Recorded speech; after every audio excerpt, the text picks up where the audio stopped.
біздің акционерлік қоғамда 2018 жылдың мамыр айынан бастап ең алғаш рет, тарихта тұңғыш рет ЕМБТ корпоративті газеті онлайн түрде жарық көре бастады. Кейін бізде ол газетті жұмысшыларға тарату, жұмысшылардың бәріне толыққанды жеткізу үшін біз басшылықпен келісіп, ақылдасып, ол қағаз жүзінде шығаруды шешім қабылдадық.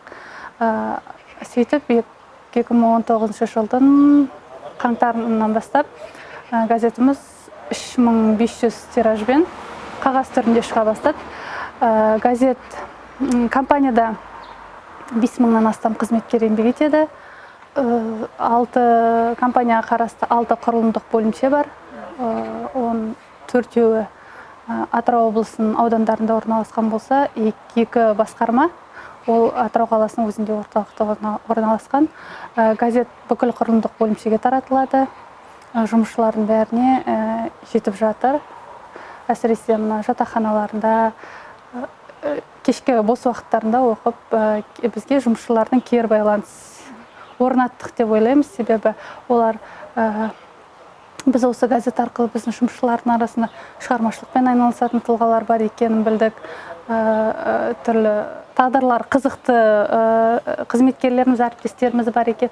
Біз соларды іріктеп, әр құрылымдық бөлімшедегі әлеуметтік саясат бөлімімен байланысып, сол адамдар туралы жиі материалдар жарық көріп тұрады.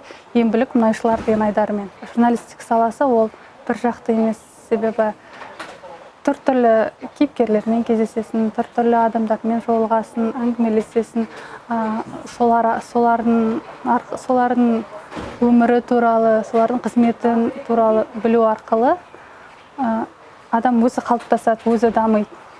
Сол себепті журналистика саласы маған тек бір орында қатып қалған сала емес, жан-жақты сала, жан-жақтылықты талап етеді. Сонысымен ұнайды. Бәрімізге белгілі, тұңғыш президентіміз өзінің жолдауында биылғы жылды жастар жылы деп жариялады. Соның аясында еліміз бойынша жастарды дамыту, жастардың потенциалын арттыру бағытында түрлі бағдарламалар жүзеге асуда. Соның айғағы ретінде Самұрық-Қазына әл-ауқат қоры акционерлік қоғамының қолдауымен осындай бір үлкен жоба жүзеге асып жатыр. Еліміздің әр түпкірінен сол Самұрық-Қазына акционерлік қоғамына қарасты компанияларда қызмет ететін жас мамандардың басын қосып, ағылшын тілін үйрету бағытында үлкен жоба жүзеге асып жатыр. Бұл жоба 6 ай бойы іске аспақ.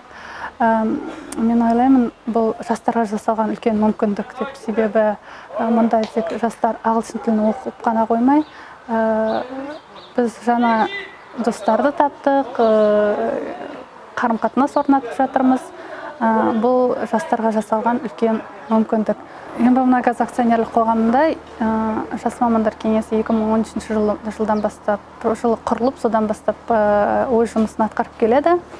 Жыл сайын түрлі әлеуметтік бағдарламаларға қатысамыз.